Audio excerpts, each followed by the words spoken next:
5년 만에 이렇게 만나면 어떡해요? 어떻게 하냐고요? 새벽 5시였습니다. 아직 해가 뜨지 않은 시장 골목은 어둠과 냄새로 가득했어요. 생선 비린내, 젖은 시멘트 냄새, 그리고 어디선가 흘러오는 된장국 냄새. 이 골목에서 30년을 산 박순자에게는 그 냄새들이 전부 익숙했습니다. 순자는 장바구니 2개를 양손에 들고 시장 입구를 향해 걷고 있었습니다. 58세, 백반집 여사장, 새벽 5시에 장을 보고 6시에 국물을 올리고 7시에 문을 여는 것이 5년째 하루의 시작이었어요. 쉰 적이 없었습니다. 쉬면 생각이 났으니까요. 앞치마 끈을 단단히 여몄습니다. 손마디가 굵고 거칠었습니다. 30년 국물을 끓인 손이었어요. 빚을 갚은 손이었습니다. 혼자 딸을 키운 손이었어요. 그때였습니다. 골목 안쪽에서 소리가 들렸어요. 쇠바퀴가 시멘트 바닥을 긁는 낡고 무거운 소리였습니다.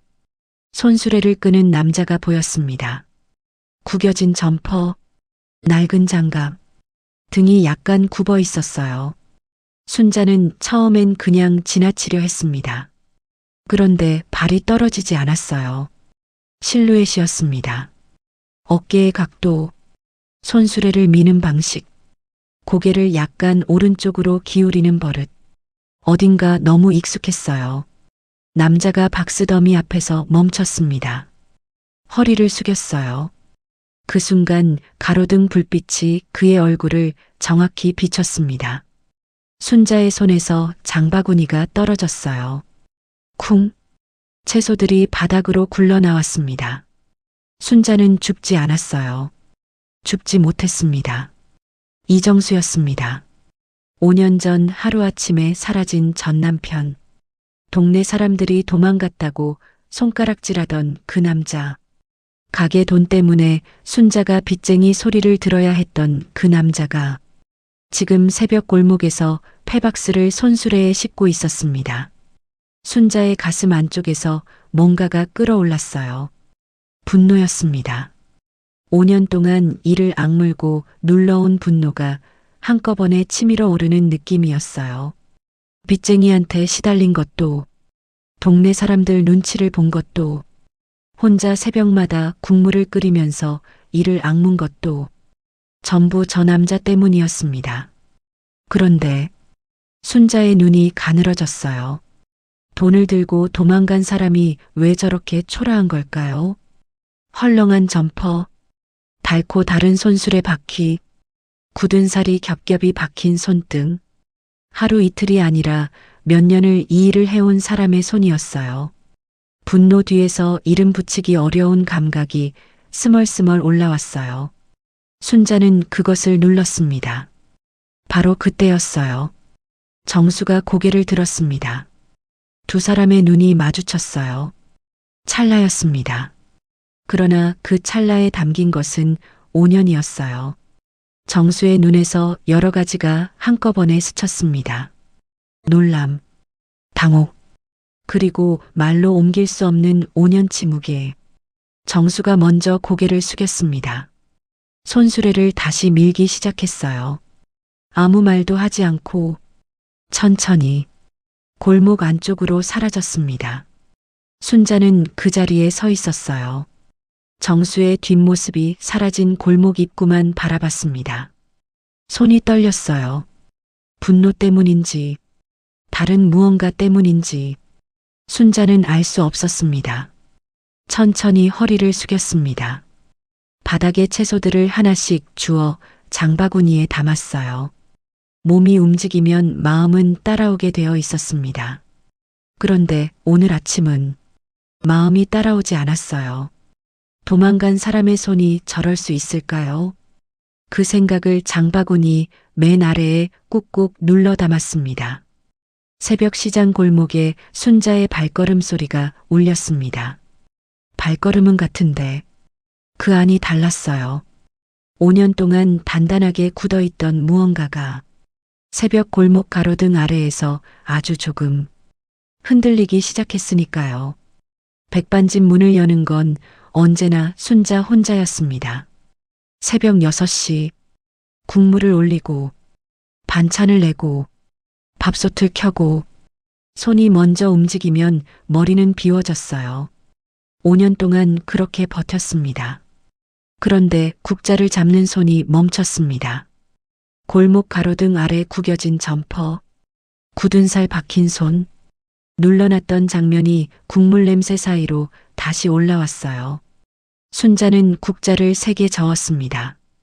더 세게. 됐어. 7시 정각. 백반집 문을 열었습니다. 단골 손님들이 하나둘 들어왔어요. 사장님, 오늘 국물이 좀 짜지 않아요? 제가 간을 좀 잘못 봤나 봐요. 숭늉 더 드릴게요. 웃는 얼굴이었습니다. 그러나 앞치마 끝을 만지작거리는 손이 멈추지 않았어요. 그때였습니다. 백반집 문이 열렸어요. 이정태였습니다. 남편의 친형, 65세, 배가 나온 체형에 금반지가 반짝였어요. 그가 들어서는 순간 순자의 손이 행주를 꽉 쥐었어요. 손마디가 하얗게 변했습니다. 아이고, 순자야. 아침부터 바쁘네. 밥은 먹었어? 능청스러운 목소리였어요. 5년 전부터 변하지 않은 목소리였습니다. 바쁜데요. 순자는 상을 닦았어요. 눈을 맞추지 않았습니다. 그나저나 정수가 이 근처에 있다는 소문 들었어? 그 인간이 무슨 낯짝으로 이 동네를 기웃거리는지 모르겠어. 내가 만나면 혼쭐을 내줄 텐데. 혼쭐. 그 단어가 순자의 귀에 걸렸습니다. 바쁘다고요. 순자는 주방으로 들어갔습니다. 점심 장사가 끝날 무렵이었어요. 최말순이 들어왔습니다. 시장 채소 가게 주인. 꽃무늬 앞치마에 목소리가 큰 55세. 오랜 단골이자 동네 친구였어요. 순자야. 골목에서 박수 줍는 사람 봤어? 혹시 정수 씨 아닌가 싶어서. 순자는 대답하지 않았습니다. 행주를 들고 상을 닦기 시작했어요. 오늘도 국물이 맛있네. 말순이 나가면서 한마디만 덧붙였습니다. 순자야. 보고 싶으면 봐도 돼. 내가 결정하는 거야. 저녁이 됐습니다. 장사를 마치고 뒷정리를 하는데 시장 골목 쪽에서 목소리가 들렸어요. 손수레를 세워둔 남자가 서 있었습니다. 정수였어요. 그 옆에 시장 상인 아저씨가 팔짱을 끼고 서 있었습니다. 아저씨, 여기서 얼쩡거리지 마세요. 보기 안 좋아요. 정수는 아무 말도 하지 않았습니다. 고개를 숙인 채 손수레를 돌렸어요. 천천히, 말없이. 순자는 그 장면을 유리창 너머로 봤습니다. 개입하지 않았어요. 국자를 더 세게 저었습니다. 그날 밤 순자는 서랍을 열었습니다. 낡은 쪽지였어요. 5년 전 정수가 남긴 것이었습니다. 미안해요. 지은이 잘 부탁해요. 그게 전부였습니다. 5년 동안 순자는 그 두 줄을 미워했어요. 그런데 오늘 밤은 그 두 줄이 다르게 읽혔어요. 서랍을 닫는 손이 아까보다 조금 더 느렸습니다. 전화는 밤 9시에 왔습니다. 지은이었어요. 엄마, 오늘 시장 골목에서 아빠 봤어. 손수레 끌고 가더라고. 나 못 본 것 같았어. 근데 나는 봤어. 지은은 거기서 잠깐 멈췄어요. 그러고는 물었습니다. 엄마, 아빠 진짜 나쁜 사람이야? 순자는 창밖을 봤습니다. 대답 대신 침묵이 흘렀어요. 5초? 10초? 자고 일어나서 얘기하자. 전화를 끊었어요. 순자는 한참 그 자리에 있었습니다.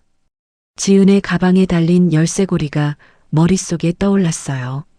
정수가 지은이 15살 생일에 사준 것이었습니다. 지은은 그 열쇠고리를 지금도 달고 다녔어요. 20살이 된 지금도. 아빠 진짜 나쁜 사람이야. 그 질문이 귓속에서 울렸어요. 나쁜 사람이야. 그 말이 목구멍까지 올라왔습니다. 그런데 오늘 밤은 그 말이 나오지 않았어요. 목구멍에서 걸렸습니다. 다음 날 점심이었습니다. 말순이 낡은 수첩을 들고 왔어요. 순자야, 나 할 말이 있어. 이거 내가 오래전부터 적어둔 건데. 수첩을 펼쳤습니다. 빼곡한 글씨들이었어요. 날짜, 이름, 금액. 5년 전에 정수 씨가 사라지고 나서 정태 씨가 여기저기서 돈을 빌리고 안 갚은 게 한두 번이 아니라는 거야. 두부 가게 300만 원, 생선 가게 200만 원, 채소 가게 김씨 아저씨 500만 원. 전부 5년 전 3월이야. 가게 돈이 사라지기 한 달 전, 순자의 설거지하던 손이 멈췄습니다. 그건 끝난 일이야. 끝난 일이 진짜 끝난 건지 아닌지는 확인해 봐야 알지. 말순이 나갔어요. 수첩은 테이블에 두고 그날 밤 순자는 서랍을 열었어요. 정수의 쪽지를 꺼냈습니다. 형광등 불빛 아래 펼쳤어요. 미안해요. 지은이 잘 부탁해요. 2줄. 그게 전부였어요. 미안하다는 말. 억울한 사람도 할 수 있는 말이었어요. 지키지 못해서 미안한 사람. 설명할 수 없어서 미안한 사람. 사라질 수밖에 없어서 미안한 사람도 할 수 있는 말이었습니다. 그 생각이 처음으로 고개를 들었어요. 순자는 쪽지를 접지 않고 손 안에 쥐고 있었습니다. 한참을 어둠 속에서 눈을 감지 않은 채로 새벽 4시였습니다. 작은 반지하 방, 형광등 하나가 깜빡이다 켜졌어요. 이정수는 이미 일어나 있었습니다. 방 안에는 별게 없었어요. 매트리스 하나, 낡은 선반 하나, 컵 하나, 그게 전부였습니다. 점퍼가 헐렁했습니다. 한때 180cm의 듬직한 체형이었어요. 지금은 살이 빠져 어깨가 앙상했습니다. 62세, 흰머리, 깊은 주름, 굳은 살 박힌 손, 세수를 했습니다. 찬물로. 얼굴이 차가워지면 정신이 들었어요. 선반 위 낡은 수첩을 집었습니다.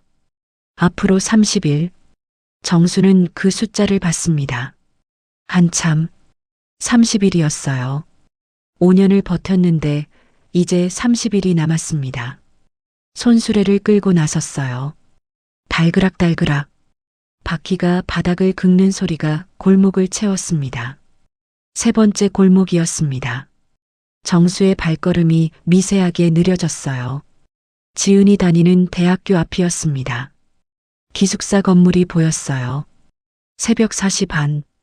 창문들이 대부분 어두웠습니다. 그런데 2층 3번째 창문. 불이 켜져 있었어요. 정수는 멈추지 않았습니다. 그러나 그 창문을 지나치는 동안 발이 느려졌어요. 저 창문에 불이 켜지기 시작한 건 6개월 전이었어요. 매일이었습니다. 같은 시간, 같은 창문. 정수는 알았어요. 지은이 알고 있다는 걸, 아빠가 매일 새벽 이 골목을 지나간다는 걸. 정수의 눈가가 붉어졌어요. 눈을 한번 내리깔았다가 올렸습니다. 그러나 오늘은 통하지 않았어요. 눈물이 한 방울 떨어졌습니다. 그냥 떨어졌어요. 막으려 하지 않았습니다. 먼저 다가갈 수 없었습니다. 아직은 아니었어요. 모든 게 정리되기 전까지는. 시장 골목에 도착했습니다. 박스를 추리다 검은 차가 멈춰 섰어요. 이정태가 보낸 사람이었습니다. 수첩을 꺼냈어요. 번호판을 적었습니다. 날짜와 시간도 함께 5년치 기록이 가득했어요. 수첩 마지막 장 D-30 펜을 들었습니다. 테두리를 한 번 더 덧그었어요. 30일 안에 끝내야 했습니다. 순자를 위해서, 지은을 위해서, 이 골목에서 이정태한테 돈을 떼인 사람들을 위해서, 두 블록을 가다 멈췄습니다. 순자의 백반집이 보이는 골목 입구였어요. 백반집 불이 켜져 있었습니다. 정수는 그 불빛을 바라봤어요. 오래, 아주 오래, 어제 순자와 눈이 마주쳤습니다. 5년 만에 처음으로 순자의 눈빛에서 흔들림을 봤어요. 그 흔들림이 정수를 더 조급하게 만들었습니다. 그러나 조급하면 안 됐어요. D-30, 31만. 정수는 손수레를 밀었습니다. 달그락달그락. 손수레 바퀴 소리가 골목을 울렸어요. 해가 뜨려면 아직 멀었습니다. 이정태가 백반집에 다시 나타난 건 사흘 후였습니다.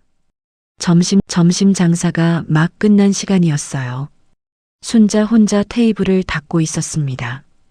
그런데 문이 열렸어요. 이정태였습니다. 오늘도 금반지가 형광등 아래에서 번쩍였어요.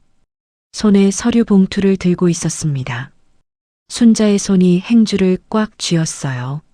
순자야, 바쁜 건 아니지? 대답을 기다리지 않고 자리에 앉았습니다. 서류 봉투를 테이블에 올려놨어요. 다름이 아니라 가게 명예 정리건 때문에 왔어. 복잡한 거 없어? 도장만 찍으면 돼. 순자는 봉투를 집었습니다. 서류를 꺼냈어요. 읽다가 멈췄습니다. 이상했어요. 명예 정리라고 했는데 서류 내용은 달랐습니다. 지금 순자 혼자 갖고 있는 가게를 모르는 사람이랑 반반씩 나눠 갖는다는 내용이었어요.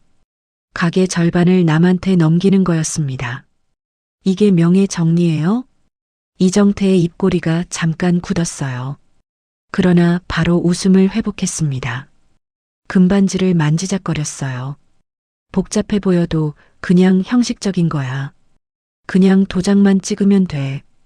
그냥 그 말을 2번이나 했습니다. 이 서류에 도장을 찍으면 안 됐어요. 그것만은 분명했습니다. 바로 그때였어요.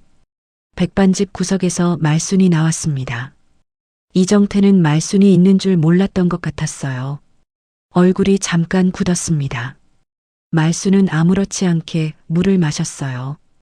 그러나 테이블 아래에서 휴대폰을 꺼내 서류를 몰래 찍었습니다. 빠르고 조용하게. 순자가 서류를 봉투에 다시 넣었어요. 좀 더 생각해 볼게요. 이정태의 표정이 굳었습니다. 금반지를 만지작거리는 손이 빨라졌어요. 들킬까봐 초조한 사람의 눈빛이었습니다. 5년 전에도 봤던 눈빛이었어요. 그래, 천천히 생각해. 이정태가 나갔습니다. 말순이 바로 휴대폰 화면을 들이밀었어요. 찍었어. 순자는 화면을 봤습니다. 그 낯선 이름. 5년 전 정수가 가게 서류를 정리하다 한번 언급했던 이름이었어요. 이정태 처남이라고, 부인 남동생이라고, 5년 전에도, 지금도 같은 이름이었습니다. 순자의 손이 떨렸어요. 5년 전 이정태가 한 것과 지금 하려는 것이 같은 방식이라면 행주를 들었습니다.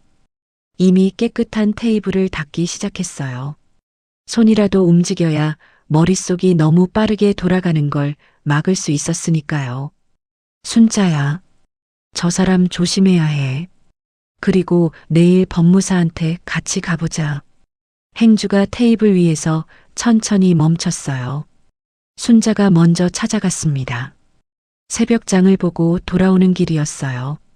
골목 입구에서 멈췄습니다. 정수가 거기 있었어요. 새벽 5시 반. 순자는 한참을 서 있었습니다. 갈까? 말까? 점심 5년 동안 이 남자를 피해왔어요. 그런데 오늘은 달랐습니다. 말순의 수첩이 떠올랐습니다. 이정태의 서류가 떠올랐어요. 정수의 뒷모습이 떠올랐습니다. 도망간 사람의 뒷모습이 저럴 수 있을까요? 순자가 걸었습니다. 정수 쪽으로 한 걸음, 2걸음, 발이 무거웠어요. 5년 동안 한 번도 걷지 않은 방향이었으니까요. 운동화 소리가 났습니다. 그런데 정수가 알아챘어요. 등이 굳었습니다. 그러나 돌아보지 않았어요. 왜 이 골목에서 박스를 줍는 거예요? 순자의 목소리가 새벽 공기를 갈랐습니다. 질문이 아니었어요. 5년 동안 쌓인 것들이 한꺼번에 담긴 목소리였습니다. 그 목소리가 떨렸습니다. 정수는 돌아보지 않았습니다. 낮게 말했어요. 그냥 가세요.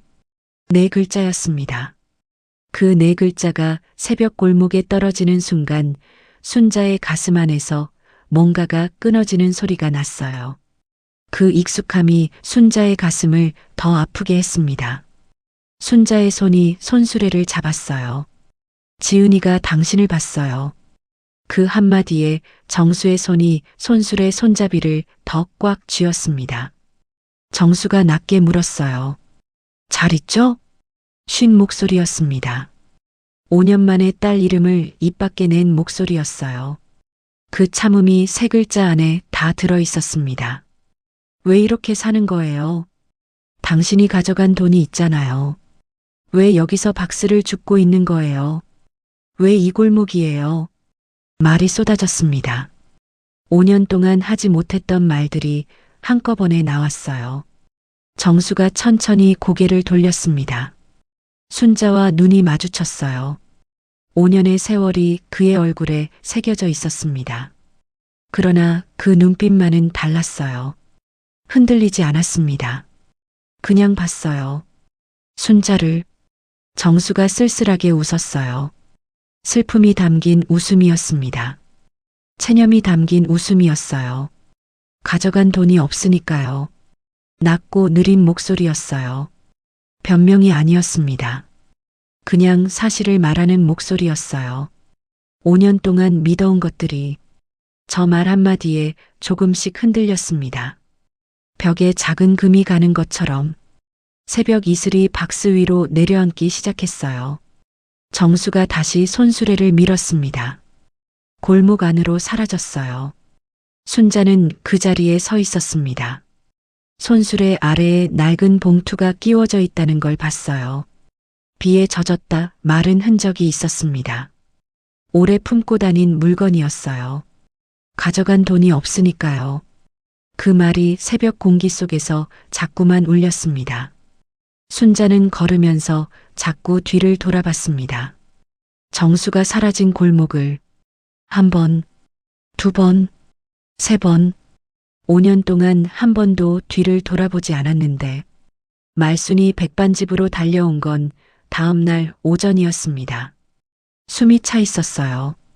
봉투를 들고 왔습니다. 순자야, 나 오늘 새벽에 김씨 아저씨 만났어. 이거 차용증이야. 정태 씨가 김씨 아저씨한테 돈 빌리면서 써준 거. 5년 전 날짜야. 순자가 종이를 집었습니다. 날짜가 있었어요. 5년 전 3월이었습니다. 가게 돈이 사라진 게 그해 4월이었어요. 한 달 차이였습니다. 그때였어요. 지은한테서 문자가 왔습니다. 엄마, 나 아빠 생각나. 아빠 진짜 나쁜 사람이야. 그 물음이 가슴에 꽂혔어요. 순자는 바로 답하지 않았습니다. 이것만 해도 1,000만 원이야. 전부 5년 전 3월. 가게 돈이 사라지기 한 달 전이고, 가게 돈이 사라지기 한 달 전에 이정태가 여기저기서 1,000만 원을 빌렸어요. 왜 급하게 돈이 필요했을까요? 이 사람들이 다 돈 못 받았대. 근데 아무 말도 못했어. 정수 씨가 사라지고 나서 정태 씨가 정수가 가게에 돈 들고 도망갔다고 자기도 피해자라고 했거든. 그 말을 듣고 다들 정태 씨를 불쌍하게 봤던 거야. 바로 그때였어요. 지은이 전화를 했습니다. 엄마, 나 오늘 도서관에서 아빠 관련 기사 찾아봤어. 기사에 아빠 이름이 있었어. 횡령이라고. 근데 엄마, 나는 믿어. 아빠가 그럴 사람 아니라는 거. 전화가 끊겼어요. 20살 딸이 혼자 도서관에서 기사를 찾아보고 있었어요. 그래도 믿는다고 했습니다. 아빠가 그럴 사람 아니라고 딸은 알고 있었습니다. 5년 전부터. 그런데 엄마는 5년 동안 몰랐어요. 순자의 눈이 뜨거워졌습니다. 그리고 순자야. 이거 봐봐. 통장 사본이야. 이정태 명의. 5년 전 4월에 큰돈이 들어온 기록이야. 금액이 얼마인지 봐. 순자가 숫자를 봤습니다. 순자의 가게 돈이 사라진 금액과 똑같았어요. 날짜도, 금액도 정확히 같았습니다. 가게 돈이 이정태 통장으로 들어갔습니다. 정수가 가져간 게 아니었어요. 이정태가 가져갔습니다. 그리고 정수한테 누명을 씌웠어요. 5년 동안 믿어온 것들이 무너지는 소리가 났습니다. 작은 소리였어요. 그러나 분명히 들렸습니다. 말순이 순자의 손을 잡았어요. 순자의 눈에서 눈물이 한 방울 떨어졌어요. 닦지 않았습니다. 닦을 손이 움직이지 않았어요. 월요일 아침이었습니다. 시장 게시판에 쪽지가 붙어 있었어요. 국밥집 박순자. 전 남편 숨겨줬다는 소문 사실인지 확인 바람. 순자는 그 쪽지를 읽었습니다. 한 번, 두 번, 주변 상인들이 봤어요. 눈이 마주치면 시선을 피했습니다. 순자는 장바구니를 더 꽉 쥐었습니다. 표정을 바꾸지 않았어요. 백반집으로 걸어갔습니다. 5년이었습니다. 5년 동안 이 시장에서 밥을 팔았어요. 빚을 갚았습니다. 고개를 들고 다녔어요. 그런데 쪽지 하나에 5년이 흔들리고 있었어요. 7시에 문을 열었습니다. 단골 손님들이 들어왔어요. 그런데 시선이 달랐습니다. 평소엔 시끌벅적하던 백반집이 조용했어요. 순자는 국자를 더 세게 저었습니다. 점심이 됐어요. 이정태가 들어왔습니다. 게시판 봤지. 내가 소문 잠재워 줄 수 있어. 도장만 찍으면 돼. 한마디였습니다. 짧고 날카로웠어요. 순자는 대답하지 않았습니다. 주방으로 들어갔어요. 이정태가 일어났어요. 나갔습니다. 저 사람이 저 쪽지 붙인 거야. 말순이 말했어요. 조용하고 단호하게. 저녁이었습니다. 문을 닫고 정리를 하는데 휴대폰이 울렸어요. 지은이었습니다. 엄마, 아빠한테서 편지 왔어.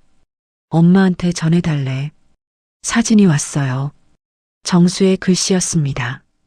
꾹꾹 눌러 쓴 글씨였어요. 순자 씨, 조금만 기다려요. 이제 다 끝납니다. 순자는 그 글씨를 봤습니다. 오래, 아주 오래, 이제 다 끝납니다. 그 5글자가 순자의 가슴 안으로 천천히 들어왔어요. 순자의 눈에서 눈물이 흘렀습니다. 텅 빈 백반집에 혼자 앉아 소리 없이 국물 냄새가 아직 남아있는 공간에서 이제 다 끝납니다. 그 말 5글자가 5년 동안 순자가 쌓아온 모든 것을 무너뜨렸어요. 분노를, 억울함을, 미움을, 그 모든 것들이 눈물이 되어 흘렀습니다. 눈물을 닦았습니다. 앞치마로, 투박하게, 그리고 일어났어요. 내일 새벽, 정수를 찾아가야 했습니다. 점심 순자가 먼저 나간 건 새벽 4시 반이었습니다. 장바구니가 없었어요. 앞치마도 없었습니다. 그냥 나왔어요. 점퍼만 걸치고 골목 입구에서 기다렸습니다. 새벽 공기가 차가웠어요. 가로등 하나가 골목을 희미하게 비추고 있었습니다. 달그락달그락. 정수가 골목 입구에 들어섰습니다. 그러다 멈췄어요. 순자를 봤습니다. 이번엔 정수가 고개를 돌리지 않았어요. 순자도 피하지 않았습니다. 편지 받았어요. 정수가 손수레를 천천히 세웠습니다. 손수레 아래에서 낡은 봉투를 꺼냈어요. 순자에게 건넸습니다. 순자가 봉투를 받았어요. 손이 떨렸습니다. 봉투를 열었어요. 차용증, 이정태 이름. 5년 전 3월. 통장 사본. 가게 돈이 사라진 날짜와 금액과 똑같았습니다. 정수가 매일 새벽 혼자 모은 5년치 기록들이었어요. 왜 이제야 말하는 거예요? 형수랑 조카들이요. 형이 잡히면 형수랑 조카들이 길에 나앉아요. 애들이 셋이에요. 그게 무서웠어요. 그래서 기다렸어요. 형이 스스로 돌려놓기를. 1년을 기다렸어요. 2년을 기다렸습니다. 그런데 안 하더라고요. 그래서 모으기 시작했습니다. 증거를. 왜 나한테 말 안 했어요? 말했으면 순자 씨가 형을 가만뒀겠어요. 정수가 쓸쓸하게 웃었습니다.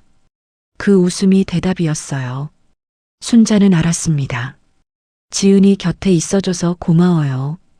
그 한마디에 순자의 눈에서 눈물이 떨어졌어요. 소리가 없었습니다. 봉투 위로. 순자는 닦지 않았어요. 5년이었습니다. 5년 동안 저 남자를 미워했어요. 그런데 저 남자는 도망간 게 아니었습니다. 형을 기다리고 있었어요. 증거를 모으고 있었습니다. 바로 그때였어요. 말순이 뛰어왔습니다. 나 이미 동네 이장님한테 다 말했어. 경찰서에도 신고 넣었어. 김씨 아저씨 차용증이랑 시장 사람들 증언이랑 다 모았어. 정수가 말순을 봤습니다. 고개만 한번 끄덕였어요. 순자가 봉투를 가슴에 안았습니다. 이정태가 5년 동안 쌓아온 거짓말이 이제 하나씩 무너지기 시작하고 있었습니다.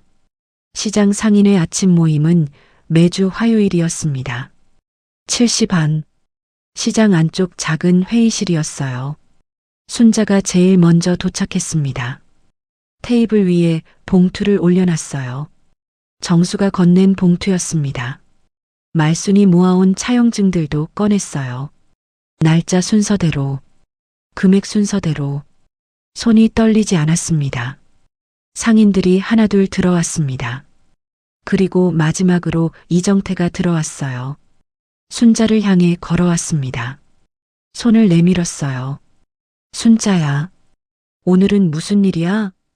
순자는 그 손을 받지 않았습니다. 이정태의 손이 허공에 멈췄어요. 회의실이 조용해졌습니다. 공기가 달라졌어요. 여러분, 잠깐 봐주세요. 이건 5년 전 차용증이에요. 이정태 씨가 김씨 아저씨한테 500만 원 빌리면서 쓴 거예요. 날짜 보세요. 우리 가게 돈이 사라지기 딱 한 달 전이에요. 맞아요. 내가 빌려줬어요. 돌려받지 못했고요. 나도요. 200만 원. 못 받았어요. 나도 300만 원. 동생한테 배신당한 형이라고 해서 말을 못했어요. 상인들이 하나씩 입을 열었습니다. 5년 동안 말하지 못했던 것들이 한꺼번에 나왔어요. 이정태의 얼굴이 하얗게 변했습니다. 이건 이정태 씨 통장 사본이에요. 우리 가게 돈이 사라진 날짜랑 금액이랑 정확히 같아요. 그리고 이건 정수 씨가 5년 동안 혼자 모은 기록이에요. 매일 새벽마다 박수 주우면서 적은 거예요. 순자의 목소리가 처음으로 떨렸습니다. 정수 씨가 도망간 게 아니에요. 이 골목에 있었어요. 5년 내내 여러분 곁에 있었습니다. 이건 오해야. 내가 설명할게. 그러나 아무도 반응하지 않았습니다. 상인들이 등을 돌렸어요. 바로 그때였습니다. 회의실 문이 열렸어요. 경찰 2명이 들어왔습니다. 이정태 씨 맞으시죠? 이정태가 굳었습니다. 이정태가 경찰과 함께 나갔어요. 미안했어요. 순자 씨, 우리가 잘못 봤어요. 상인들이 하나씩 순자 앞에 섰어요. 말이 많지 않았습니다. 그러나 그 눈빛이 말을 대신했어요. 순자는 그제야 눈물을 흘렸습니다. 소리 없이 5년 동안 참아온 눈물이었습니다. 이 시장에서, 이 사람들 앞에서 처음으로 흘리는 눈물이었어요. 말순이 옆에 와 섰습니다. 아무 말 없이 그냥 옆에 섰어요. 이정태가 시장 골목을 걸어 나갔습니다. 경찰 2명 사이에서였어요. 느릿하게 걸었습니다. 고개를 들고 있었어요. 어깨를 폈습니다. 그러나 달랐어요. 금반지를 만지작거리는 손이 없었습니다. 두 손이 앞으로 모여 있었어요. 시장 골목 상인들이 봤습니다. 채소 가게 아주머니가 상자를 내리다 멈췄어요. 생선 가게 아저씨가 고개를 들었습니다. 두부 가게 이씨 아저씨가 문 앞에 서서 봤어요. 아무도 말하지 않았습니다. 아무도 인사하지 않았어요. 이정태가 골목을 걸었습니다. 한 걸음, 두 걸음, 세 걸음. 평소엔 이 골목을 걸으면 아는 사람들이 인사했어요. 그 인사들이 없었습니다. 이정태의 어깨가 조금씩 내려갔습니다. 고개가 조금씩 숙여졌어요. 골목 끝에서 한번 돌아봤습니다. 시장 골목이었어요. 30년을 살아온 곳이었습니다. 그런데 지금 아무도 보지 않았어요. 상인들이 전부 자기 일을 하고 있었습니다. 이정태의 눈이 흔들렸어요. 처음이었습니다. 5년 동안 한 번도 흔들리지 않았던 눈이 고개를 다시 앞으로 돌렸습니다. 더 이상 돌아보지 않았어요. 경찰과 함께 골목 밖으로 사라졌습니다. 금반지가 햇빛에 마지막으로 반짝였어요. 그리고 사라졌습니다. 순자는 백반집 앞에 서 있었습니다. 이정태의 뒷모습이 사라지는 걸 봤어요. 끝까지 봤습니다. 무섭지 않았어요. 5년 동안 저 남자가 무서웠는데 지금 저 뒷모습은 그냥 작았습니다. 작고 초라한 사람이었어요. 그때였어요. 골목 반대편에서 손수레가 보였습니다. 정수였어요. 정수의 얼굴에서 슬픔이 스쳤습니다. 분노가 아니었어요. 미워도 형이었습니다. 그 복잡한 마음이 정수의 얼굴에 그대로 담겨 있었어요. 순자와 정수의 눈이 마주쳤어요. 말이 없었습니다. 그러나 말이 필요하지 않았어요. 골목 저쪽에서 뛰어오는 사람이 보였습니다. 지은이었어요. 가방을 한쪽 어깨에 걸친 채 뛰어왔습니다. 열쇠고리가 흔들렸어요. 정수 앞에서 멈췄습니다. 지은이 손을 내밀었어요. 아무 말 없이 정수가 그 손을 잡았습니다. 굳은 살이 박힌 손으로 62세 아버지의 거칠고 큰 손이 20살 딸의 작은 손을 감쌌어요. 정수의 눈에서 눈물이 떨어졌습니다. 막으려 하지 않았어요. 그냥 떨어졌습니다. 순자는 골목을 건넜어요. 천천히, 한 걸음씩. 지은이 엄마 손을 잡았습니다. 아버지 손과 어머니 손을 하나씩 꼭. 세 사람이 골목 한가운데 서 있었어요. 말이 없었습니다. 그러나 이미 다 말한 것 같았어요. 시장 골목에 오후 햇살이 내려앉았습니다. 세 사람은 그 자리에 오래 서 있었습니다. 지은이 먼저 말했어요. 배고프지 않아요? 그 한마디에 정수의 입꼬리가 올라갔습니다. 웃음이었어요. 5년 만에 보는 웃음이었습니다. 들어와요. 순자가 말했어요. 세 사람이 백반집 안으로 들어갔습니다. 가스불을 켰어요. 국물이 올라갔습니다. 보글보글 끓는 소리가 백반집을 채웠어요. 뚝배기 3개를 꺼냈습니다. 정수 앞에, 지은 앞에, 그리고 자신 앞에. 순자가 자리에 앉은 건 5년 만이었어요. 미안합니다. 정수가 말했습니다. 순자가 국물을 한 모금 마셨어요. 뜨거웠습니다. 그런데 좋았어요. 나도요. 지은이 숟가락을 들었습니다. 먹자. 세 사람이 웃었어요. 어색하게, 그러나 따뜻하게. 5년 만에 같은 테이블에서 웃는 세 사람이었습니다. 6개월이 지났습니다. 이정태는 재판을 받았어요. 시장 상인들의 증언, 정수의 5년치 기록, 전부 증거로 제출됐습니다. 전부 밝혀졌어요. 이정태는 고개를 들지 못했습니다. 동네에서 이정태의 이름을 부르는 사람이 없어졌어요. 정수의 명예가 회복됐습니다. 신문에 작은 기사가 났어요. 정수의 이름 옆에 붙어 있던 나쁜 단어들이 지워졌습니다. 백반집이 달라졌어요. 간판이 새로 달렸습니다. 순잔의 백반집. 문 앞에 화분이 생겼어요. 작은 빨간 꽃이 피어 있었습니다. 테이블이 2개 늘었어요. 소문이 났습니다. 5년 동안 혼자 버텨온 여사장 국물이 맛있다고. 정수가 새벽장을 봤습니다. 손수레 대신 장바구니를 들었어요.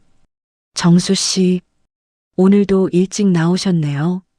일찍 나와야 좋은 거 살 수 있잖아요. 그 웃음이 자연스러웠어요.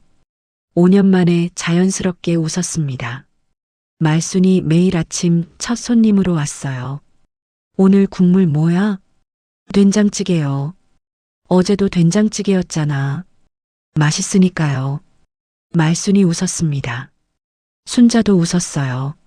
정수도 웃었습니다. 지은은 방학이면 백반집에서 일했어요. 어느 날이었습니다. 아빠, 이 어르신 된장찌개 하나 더 드신대. 네, 금방 드릴게요. 그 장면을 순자가 봤습니다. 아버지와 딸이 같은 공간에서 자연스럽게 움직이고 있었어요. 5년 전 꿈도 꾸지 못했던 장면이었습니다. 순자는 국자를 들었어요. 국물을 저었습니다. 천천히 힘을 빼고 5년 동안 이를 악물고 저었던 국자였어요. 그런데 오늘은 달랐습니다. 손에서 힘이 빠졌어요. 그런데 국물은 더 잘 돌았습니다. 그런 법이었습니다. 힘을 빼야 더 잘 돌아가는 것들이 있었어요. 국자도, 사람도, 삶도, 새벽 5시였어요. 시장 골목이었습니다. 순자가 백반집 문을 열었어요. 정수가 장바구니를 들고 들어왔습니다. 지은이 앞치마를 매며 뛰어왔어요. 세 사람이 백반집 안에 섰습니다. 가스불을 켰어요. 국물이 올라갔습니다. 새벽 시장 골목에 국물 냄새가 번졌어요. 지은의 가방 지퍼 열쇠고리가 햇살에 반짝였습니다. 아버지가 사준 선물이었어요. 마지막 선물이라고 생각했는데 이제는 마지막이 아니었습니다. 동쪽 하늘이 붉게 물들었습니다. 새 하루였어요. 세 사람의 새 하루였습니다. 시장 골목에 아침이 왔습니다. 따뜻하게, 환하게, 그리고 함께